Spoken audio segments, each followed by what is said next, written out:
Oke, assalamualaikum warahmatullahi wabarakatuh. Kembali lagi bersama saya Diki Wahyudi dalam program wawancara eksklusif ya. Sore hari ini saya berada di Bendungan Batu Jai ya. Saya bersama teman-teman ya di sini akan berziarah ke makam wali yang ada di tengah Bendungan Batu Jai ya, yang berada di tengah genangan air yang ada di belakang saya mengabarkan ini ya. Sebentar lagi akan kita lihat, termasuk kita akan mendengarkan awal sejarah ya, seperti apa makam wali ini diketahui berada di tengah genangan Bendungan Batu Jai, merupakan salah satu bendungan terbesar yang ada di Nusa Tenggara Barat. Sebentar lagi akan kita lihat seperti apa sih makam wali yang ada di tengah genangan Bendungan Batu Jai. Ikuti terus. Ya, alhamdulillah sore hari ini ya cuacanya sangat mendukung ya. Anginnya bersahabat ya, gelombang airnya juga alhamdulillah ya. Atas izin Allah kita diberikan kesempatan untuk kedua kalinya ya berziarah ke makam wali. Ya, di hadapan kita ya ada Ustadz Samsul Hidayat, merupakan sahabat saya yang memberikan informasi bahwa di tengah genangan Bendungan Batu Jai ada makam wali yang cukup banyak masyarakat dari Pulau Lombok, bahkan luar Pulau Lombok berziarah ke makam wali. Oke, Ustadz Samsul Hidayat, sejak kapan makam wali yang berada di belakang kita ini mulai diziarahi, didatangi sama masyarakat di sini? Ya, sesuai dengan buku yang dicetak oleh Bapak Tuan Guru almarhum Tuan Guru Haji Muhammad Najamuddin, di sana tertulis sejak tahun 572 Masehi ini sudah ada, tapi masyarakat yang ada di sekitar makam sering menjarahinya sewaktu-waktu. Nah, tatkala hal ini sudah ramai, baru diresmikan secara langsung oleh Tuan Guru Haji Muhammad Najamuddin untuk membuat jenis bangunan sekitar tahun 80-an Masehi. Oke. Berarti dulu Ustadz itu sudah ada bangunan seperti ini, atau memang dulu seperti apa bentuknya makam wali? Seperti yaitu tandanya yaitu ada sebuah pohon yang disebut dengan pohon birak. Pohon birak ya? Ya. Oh, ya. Pohon birak. Di situ awalnya tandanya di situ ada pohon birak. Ya, ada pohon birak. Dibangun bangunan tempat makam ini kapan dibangun dan siapa yang bangun? Pada tahun 2018 ya. Oleh cucu dari Tuan Guru Haji Muhammad Retetet Karangpanas, yaitu Tuan Guru Saleh atau Abah Saleh. Kalau ziarah malam hari tetap juga menggunakan sampan.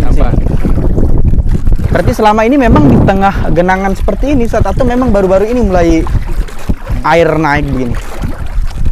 Sebelum renovasi ini bangunan memang sudah kering sampai lokasi makam. Oh, sebentar lagi. Sehingga itu dimanfaatkan oleh Abah Saleh untuk membangun atau berupa bangunan supaya ada penanda bagi generasi-generasi yang akan datang.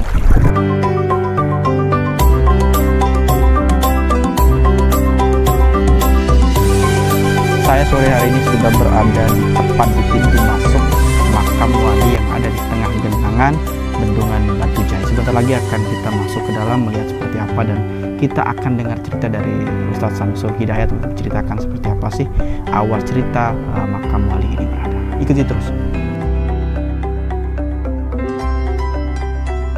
Kita sudah berada tepat di depan makam wali Muhammad Saleh ya. Ustadz, saya ingin bertanya nih Ustadz ya, seperti apa sih cerita awalnya ya makam wali ini ditemukan, kemudian seperti apa bentuk awal sebelum gedung besar ini dibangun seperti ini, seperti apa Ustadz? Kalau boleh ceritakan. Bismillahirrahmanirrahim. Kita sebagai bahan acuan yaitu di sini menurut catatan yang dibuat oleh Tuan Guru Haji Muhammad Najamuddin Makmun, pendiri Pondok Pesantren Darul Muhajirin. Di sini nomor urutan 128, yaitu nama makam Syekh ini adalah Tuan Guru Muhammad Saleh bin Anwar, saudara dari Deneh Burhanuddin. Nah, di sekitar makam ini ada juga saudaranya yang namanya Tuan Guru Haji Maksum bin Sayuti Tiulokong. Ya, ini meninggal sekitar 500 tahun yang lalu, sesuai dengan buku yang dicetak oleh Tuan Guru Haji Muhammad Najimuddin. Ya.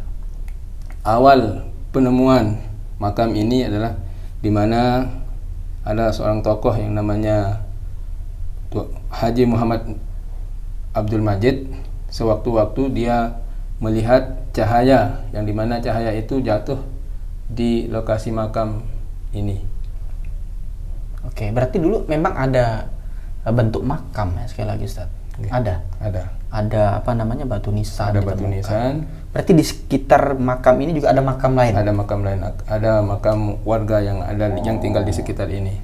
Pemakaman umum berarti ya. Pemakaman bisa umum. Oh, dulu memang air itu tidak naik seperti ini. Tidak naik seperti ini. Kalau sekarang memang hanya dikhususkan beliau ya. Khususkan. Oke, Ustaz, setelah itu ditemukan dan masyarakat luas mengetahui, Ustaz, ada tidak kemudian informasi-informasi yang disebar ke Pulau Jawa misalnya, karena kan banyak juga penziarah datang dari sana. Itu kalau cerita, sekali lagi kita pertegas Ustaz, apa sih yang cerita mereka peroleh di sana sehingga alhamdulillah sampai ke sini untuk berziarah, Ustaz? Untuk masalah cerita yang diekspor atau yang disebarkan ke luar Lombok, kayaknya belum ada. Mungkin dia hanya mengetahui lewat satu atau dua orang. Media sosial lah, media salah sosial. satu. Oke, berarti dulu sempat ramai ini, Ustaz. Yes. Oke, berarti ini gedung ini tempatnya dibangun oleh swadaya, swadaya masyarakat. Baik, Ustaz, kalau malam hari ada tidak penziarah ke sini? Ada, termasuk warga yang ada di sekitar ini. Ada juga jamaah yang sempat menginap hampir selama 7 hari 7 malam di sini, Ustaz. Masya Allah. Tidak pulang berarti? Tidak pulang. Kerjanya berarti zikir dan berdoa dan meminta petunjuk dari Allah Subhanahu wa taala, di mana penziarah itu berasal dari Ranggagate, namanya Muhammad Sobri. Oke. Apa kalau boleh tahu apa cerita yang didapat dari yang penziarah? Di mana sewaktu-waktu dia menemukan atau mendapatkan petunjuk dari Allah Subhanahu wa taala bahwa ini adalah memang ada makam wali yang sangat karamah dan memiliki kelebihan-kelebihan tersendiri. Oke.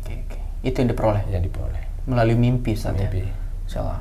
Ustaz, sekarang seperti apa nih cara merawat dan menjaga makam yang memang kondisinya sangat berbeda dengan yang lainnya, berada di tengah genangan air?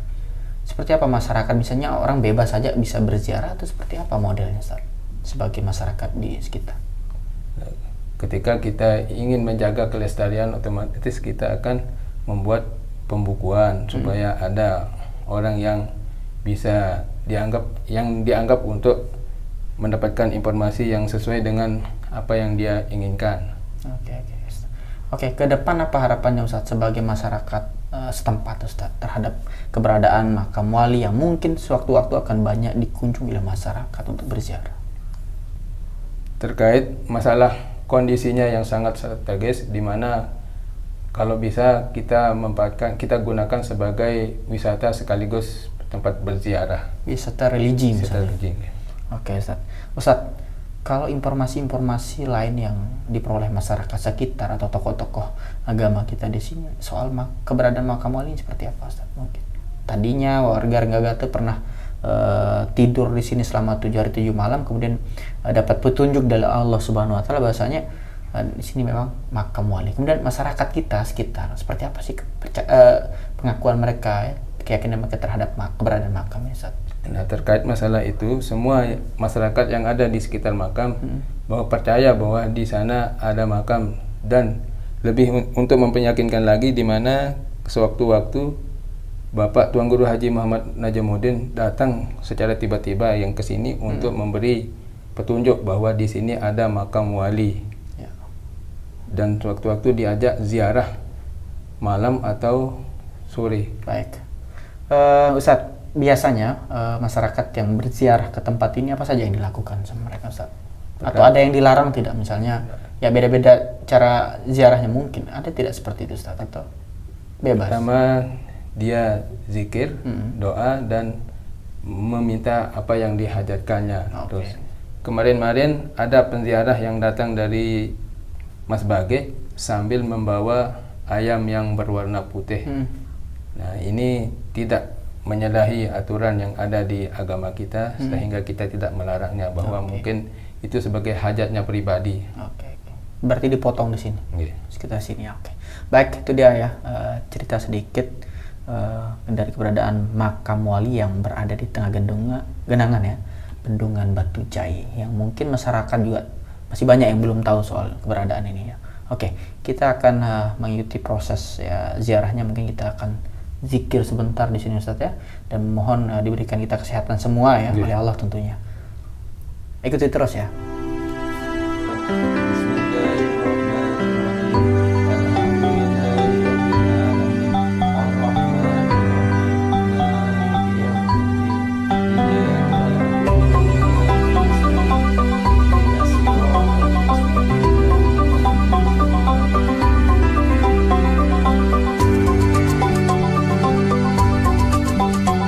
Alhamdulillah pada sore hari ini ya, kurang lebih 30 menit perjalanan dari awal sampai kita bisa berziarah di makam wali yang ada di tengah genangan Bendungan Batu Jai. Sekarang kita akan kembali ya, balik kanan ya, setelah berziarah dan kita mendengarkan seperti apa pemaparan dari Ustaz Samsul Hidayat. Kemudian kita melihat seperti apa di dalam tadi makam wali itu. Cukup luar biasa ya, bangunannya cukup kokoh saya lihat. Dan kita sekarang kurang lebih membutuhkan waktu 15 menit Ustaz ya, 17 menit ya, bisa sampai ke darat. Ikuti terus.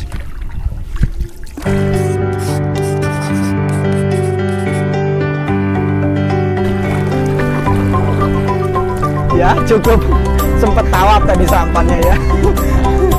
Ini merupakan perjalanan kita pulang ya dari ziarah tadi di makam wali yang ada di tengah genangan air Bendungan Batu Jai. Sampai ketemu di edisi berikutnya. Saya Diki Wahyudi dan Ustaz Samsul Hidayat di belakang saya. Sampai ketemu di edisi berikutnya. Assalamualaikum warahmatullahi wabarakatuh.